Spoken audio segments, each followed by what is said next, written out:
پارہ نمبر 26 آیہ کریمہ نمبر 29۔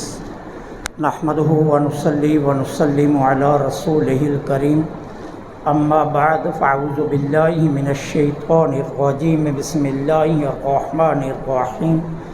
محمد رسول اللہ والذین معہ اشداء علی الکفار رحماء بینہم تراہم رکعا سجدا یبتغون فضلا من اللہ ورضوانا سیماہم فی وجوہہم من اثر السجود ذالک مثلہم فی التوراۃ ومثلہم فی الانجیل کزرع اخرج شطأہ فآزرہ فاستغلظ فاستوى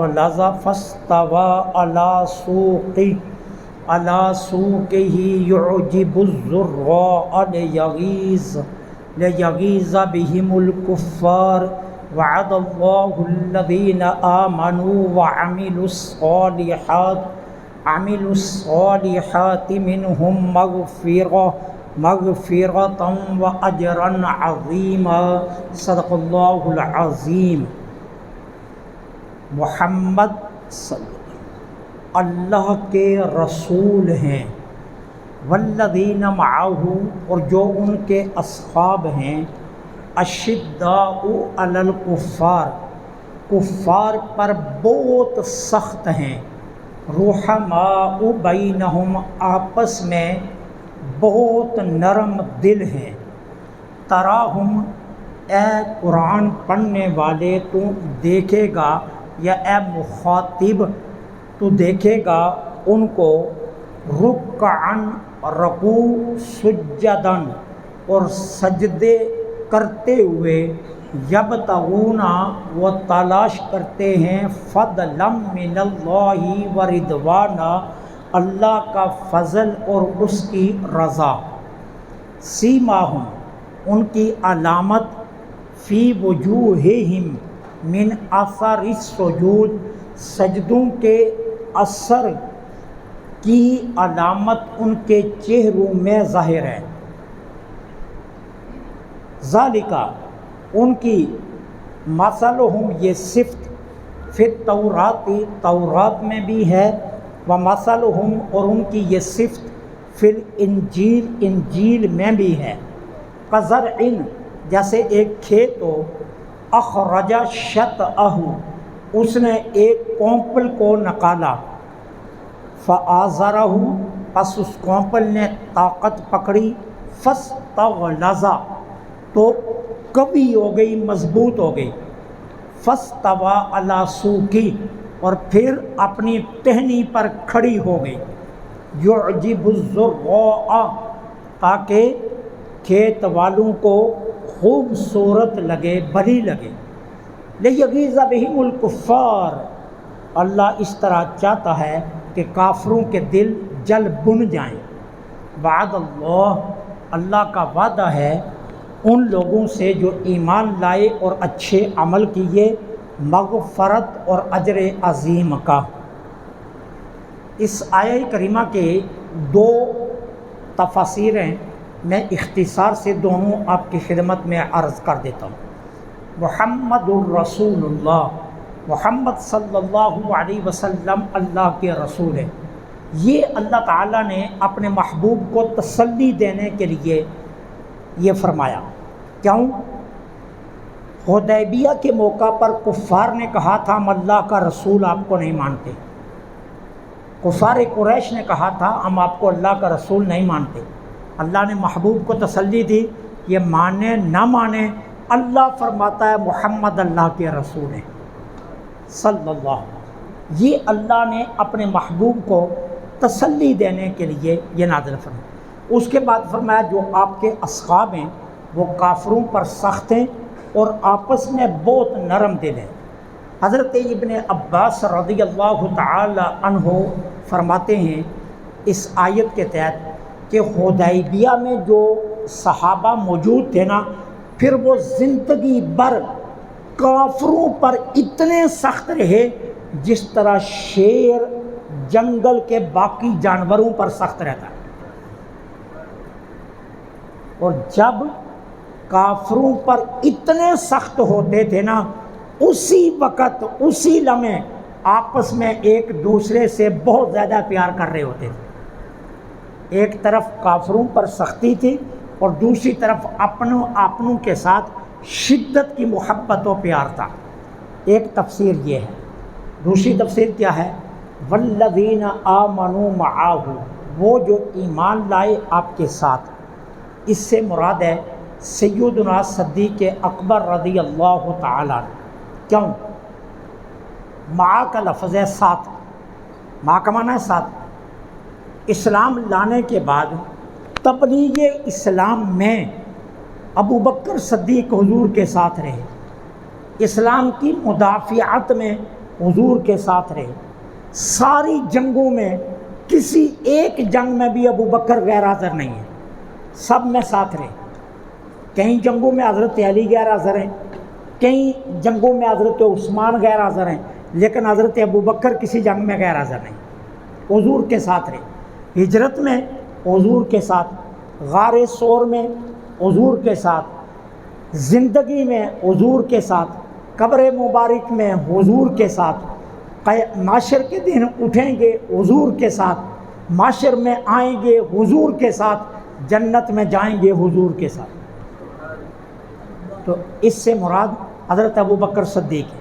والذین آمنوا معہ رحماء، اچھا اشداء علی الکفار، کافروں پر بہت سخت ہیں۔ اس سے مراد ہے حضرت عمر بن خطاب رضی اللہ۔ کیوں؟ حضرت عمر کی کفار پر سختی یہ مشہور ہے، اور کسی کو پتہ ہے کہ حضرت عمر کتنے کفار پر سخت تھے؟ اب ذرا دیکھیے، ایک بندے نے میرے آقا کا فیصلہ قبول نہیں کیا، حضرت عمر نے اس کی گردن اڑا دی، اتنے سخت تھے۔ تلوار لائی اور تلوار سے اس کی گردن اڑا دی۔ تیری جرأت تو میرے آقا کا فیصلہ نہ مانے، یہ ان کی سختی ہے۔ پھر جب کفار کے فتح مکہ کے موقع پر کفار قید ہوئے، اب صحابہ سے میرے آقا نے مشورہ کیا کیا کرنا چاہیے ان قیدیوں کے ساتھ، تو کہا فدیہ لے کر چھوڑ دینا چاہیے۔ حضرت عمر اکیلے تھے، فرما رہے تھے چھوڑنا نہیں، ان کو مارنا ہے۔ اب مارنے کا فیصلہ کیسے؟ حضور نے فرمایا کیسے کرو گے؟ اس میں میرے رشتہ دار بھی ہیں، تمہارے رشتہ دار بھی ہیں۔ اب حضرت عمر کا فیصلہ کیا تھا؟ جس کا جو رشتہ دار ہے اسی کے حوالے کرو، وہ اپنے ہاتھ سے مارے، ٹھیک ہے؟ کفار مکہ کے ساتھ فتح مکہ کے دن صلح میں سب سے زیادہ تردد حضرت عمر کو تھا کہ یہ صلح نہیں ہونی چاہیے، ان سے بدلہ لینا چاہیے۔ اور اللہ تعالیٰ نے بھی بعد میں حضرت عمر کے حق میں آیت نازل کی، محبوب آپ نے صلح کر لی، ہم نے مان لیا، لیکن بات عمر کی ہی صحیح تھی، پیچھے آپ پر آئیں، ٹھیک ہے؟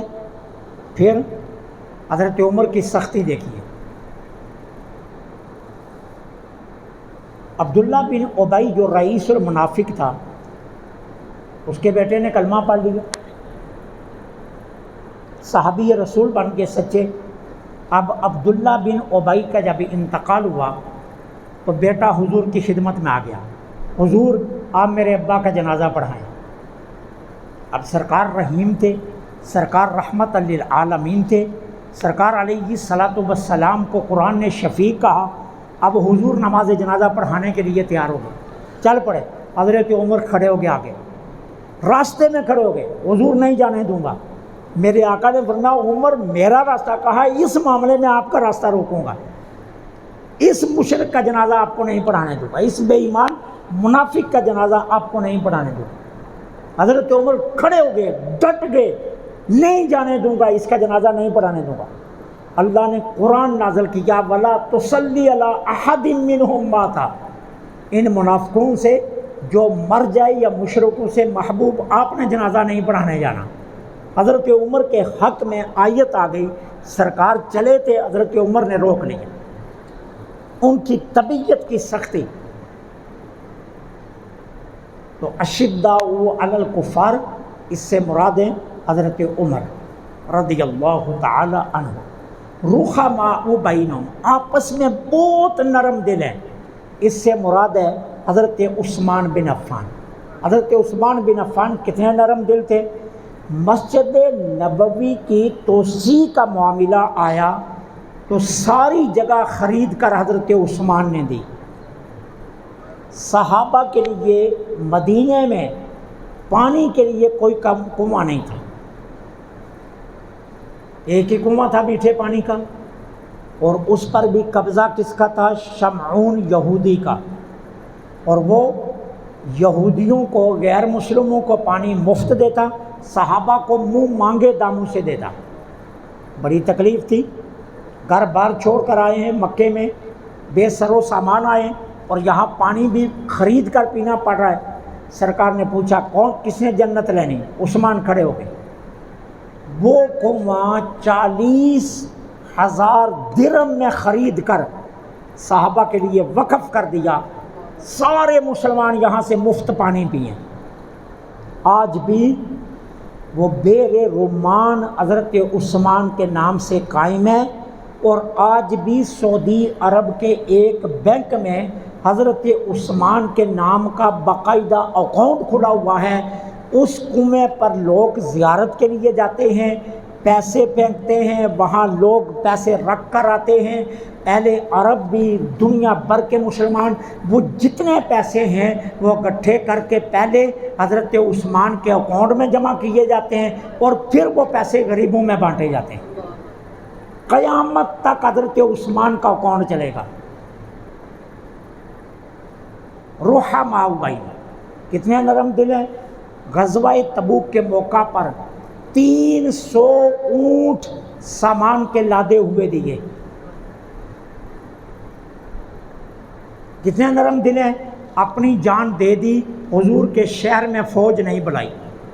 40 دن بھوکے پیاسے رہے، بے دردی سے شہید کیے گئے، ظلماً شہید کیے گئے، اپنی جان قربان کر دی، لیکن نبی کے شہر میں ایک قطرہ خون نہیں بہنے دیا.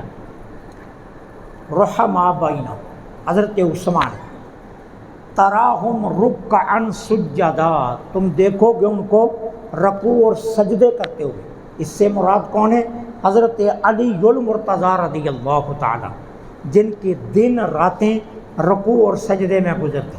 ساری رات جن کے گھر میں سجدے چلتے تھے، سارا دن جن کے ہاں روزے چلتے تھے، اور جن کی سخاوت کی انتہا کوئی نہیں تھی، یہ وہ مراد ہے.